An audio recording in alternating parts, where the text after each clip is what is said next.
Hey, what's up guys? Hope you guys are doing well. Welcome to 2025. This is the first video I'm gonna do today. This is the TrimUI Brick. I got this one recently, back during the holidays. Had some time to play with it. Mostly GBA games again. That's what I mainly play on these older systems now. And let's go and get started. And I hope you guys enjoyed this video. If you guys like this video, be sure you guys are subscribed and all that stuff and like this video. It really does help me a lot. I have a lot of videos coming up soon. I hope they'll help you, guide you and, let you play more games with a better experience. All right, so the TrimUI Brick, I got this late last year during the holidays. I had some time to play around with it. I'm not a huge fan of like smaller devices like this, but there are great for like on-the-go quick sessions, all of that stuff. And that's why I ended up picking this device. The reason is because, well, so it has a 3.2-inch 720p display. It's freaking sharp. It's freaking sharp. I mean, I don't know how else to put it. I mean, compared to the other devices that I have here right now, 640 by 480, it's not as sharp. It looks okay. And the display size, right, for each of these is 3.5-inch, respectively. Again, the TrimUI Brick is 3.2. It's a little bit smaller, like 10-20% smaller, but I don't think it's a huge deal. I think it's actually quite nice that it's really sharp. Obviously, if it was bigger, that'd be nice, but you do trade off portability for that. So this device is super portable, and I'll get to that right now, just to give you guys an idea. Check out the Miu Mini Plus I have here. About the same height, right? But you see it's thinner than the Miu Mini Plus. And then width-wise, it actually fits inside the Miu Mini. There's a little bit of it's a little bit thinner, right? Just because the display is just a little bit smaller. So again, same kind of height, everything like that. But notice that the placement, button placement, all that stuff is different, right? That's the biggest thing. That I'm not a huge fan of the Miu Mini anymore because of that. You can see that there's not a lot of space for me to grip my thumbs on the controls. And that really kind of just sours the experience. I mean, it's like more compact and everything like that, which I do like, but you trade off like ergonomics for that quite a bit. I just like that you can just hold it like this, no problem. You're good to go. And then just quickly comparing it to the SP here real quick. Obviously taller, but SP's thicker for the most part. I mean, yeah. And then wider as well, same reason, right? Bigger display, etc. And just for funsies, the Retro Pocket Mini, just give you guys an idea of like sizing and whatnot. So yeah, this is basically the smallest device I own. I don't own any of the smallest devices like this. This is why, another reason why I picked up this device. I was like, man, this device looks clean from the pictures, and it does. Like everything's color matched from the face buttons here, D-pad, the buttons down here, a little bit glossy, but they still kind of have that matte look compared to the actual shell of the device. So you have these two buttons here. Go back here. It does have menu sound. This is from TrimUI's software that I flashed on the SD card here. You have RGB, the buttons here. These don't really do anything other than change the song at the moment for this piece of software, but it's fine. I don't really care that much about extra buttons. You have start and select on here, and then this is your like go back button, I guess. But on top here, you do have a strip for LED. It's just nice. It's a nice experience. Like none of these other devices have RGB. Obviously the Mini does, but I'm not really talking about that one today. On the back, you have a metal plate here. We'll get to that later. It's going to be interesting to talk about this one in the performance section. You have these buttons here. They can be replaced with two other like swappable shapes, which I don't really care. It's nice that they have it though. So if you prefer a different shape, this is awesome. This is probably the best like setup of the three. Like they just give you kind of the kitchen sink in that sense. So it has their logo, branding here and here. It's kind of like the one nitpick I guess I would have about this device. It's like the branding is on every single side, almost, just not on this side, but it's on the top, but it is on the side here. You see the logo embossed in plastic. And then you have your 3.5mm headphone jack, a mic, and then USB-C for charging, reset button, reboots basically, and then your micro SD card slot. And then you have Firebeam speakers here. So that's kind of the tour of the device, right? Pretty simple, you know, and then you have the back again, grippy texture, really nice to hold, no problems with holding the device. I actually think it's probably the best one of these two right here. I think the SP is a little bit better in terms of, just slightly better in terms of ergonomics of holding the device, but in terms of playing with the device, you'll see later why, but basically the layout and the buttons are just the best of these two combined. The SP basically has, you know, no travel, D-pad, buttons, a little bit loud for people's taste, but I don't really care per se. So that's why I don't really talk about it in such a negative fashion, but I do, you know, have to mention it, right? Compared to, you know, these, it's like, this is, for me, it's less about the sound, it's more about the gameplay. Like this has no travel, so it doesn't feel great at all. It feels like I'm mashing a button, it just hurts after a while. So this is why this is better. It's stiffer than the Mio Mini Plus, which I'd like, but then it's not crazy stuff like this one, like the SP.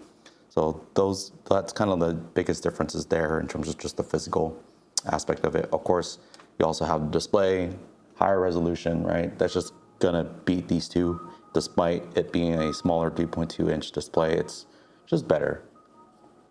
So what other features does it have? So it does have a USB-C right here. This is for the display out. You can see that it's plugged on, you just plug it on top and then connect the TV. So I don't know if it's gonna work with Newly software here. That's the one thing I haven't tried. I don't really do those kind of tests because that's not how I use it. So that's not how I test. So that being said, another feature, you see that the power buttons right here does have a charge LED. Quite nice, very bright. This is awesome. The SP does also have something similar. So, you know, it's also very good. The minis, the Mio Minis is just okay compared to the other two. And then you do have a switch button at the top here, right above the power button. And it works okay. Like, I mean, there's nothing bad about it, is what I'm trying to say here, but it works fine, you know, good switch button. However, it doesn't really do anything with the software, with Newly at the moment. It's supposed to be a mute switch on the default software, so you can just use the default software and just mute fairly easy. But I installed Newly for a reason, and let's talk about that real quick before we get to performance. So the reason why I installed Newly is because, well, it has ESDE as part of the front end, which is my preferred way of viewing my games and launching my games and stuff. So that's what I like. And, you know, I just like the themes and stuff that you can apply for ESDE. So that's why I went to pick for this. And it also has sync thing, which allows me to sync my save files and other configuration files for RetroArch between, you know, the Retro Pocket Mini, my 5, the Odin 2, and the Mio Mini Plus. So it has that capability. That was the other reason why I didn't really like the SP. The sync thing was okay. It doesn't work that well. And then the RetroArch cores, there's just like some weird stuff with it in terms of the save files not being compatible with every other device I own, basically. So that was the other reason why I was looking for another device. So with that said, let's get into performance a little bit. So let's play Dragon Ball Advanced here.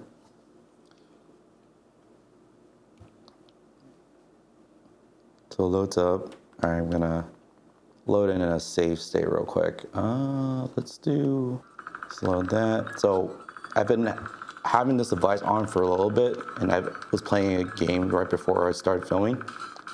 And one thing I wanted to mention on the back side of the device, right? I mentioned that earlier it was metal, right?